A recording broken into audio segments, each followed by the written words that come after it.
Assalamualaikum warahmatullahi wabarakatuh dan salam sejahtera. Topik kali ini ialah penyalahgunaan bahan, pengaruh rokok, alkohol dan dadah. Mari kita tengok. Baiklah, rokok, alkohol dan dadah ialah bahan yang boleh menghayalkan dan memabukkan. Bahan-bahan ini akan menyebabkan seseorang itu hilang pertimbangan, tak tahu nak buat keputusan mana baik mana buruk, cepat berasa marah, bertindak agresif tanpa memikirkan orang sekeliling ataupun keadaan persekitaran, akan bertindak sesuka hati dan juga paling teruk mungkin hilang kewarasan akal. Amalan gaya hidup sihat tanpa rokok, alkohol dan dadah dapat menghindarkan diri daripada penyakit berbahaya. Rokok, alkohol dan dadah ni adalah kunci kepada penyakit-penyakit berbahaya. Kunci utama. Kalau anda terlibat dengan rokok, alkohol maupun dadah, anda sengaja mendedahkan diri anda kepada penyakit berbahaya. Baiklah, apakah kesan penyalahgunaan bahan? Kesannya ialah boleh menjejaskan sistem tubuh badan. Badan awak dah tak seimbang, dah tak balance, imuniti kurang. Seterusnya juga, untuk keluarga dan masyarakat, kesannya ialah boleh berlaku pembaziran wang, boleh juga meningkatkan risiko kepada masalah sosial seperti jangkitan HIV dan pelbagai penyakit berbahaya. Penyakit je daripada tadi.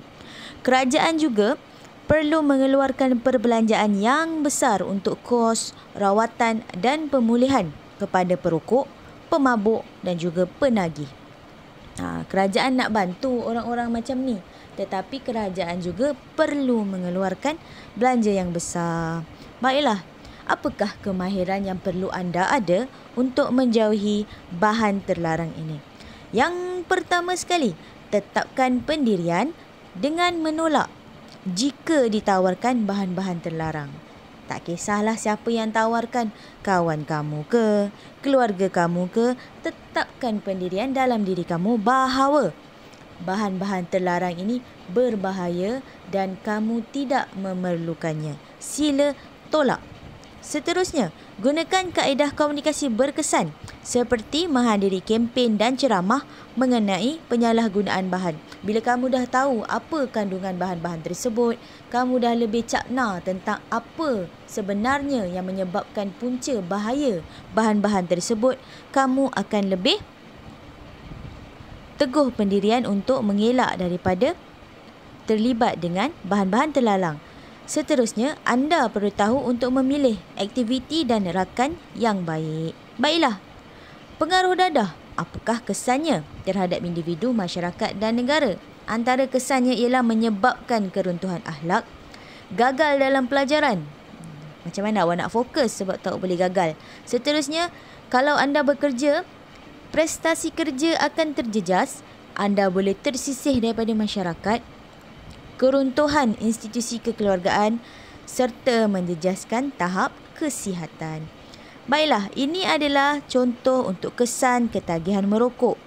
Daripada atas hujung rambut sehingga hujung kaki, pelbagai penyakit yang boleh anda dapat sekiranya anda terlibat dengan ketagihan merokok.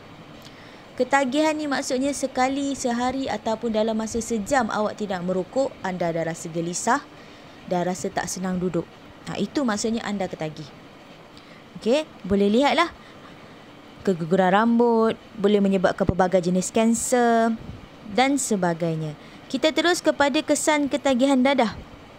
Ada kesan psikologi, ada kesan kepada fizikal juga. Psikologi, apa yang terjadi kepada otak anda sekiranya anda terlibat dengan dadah.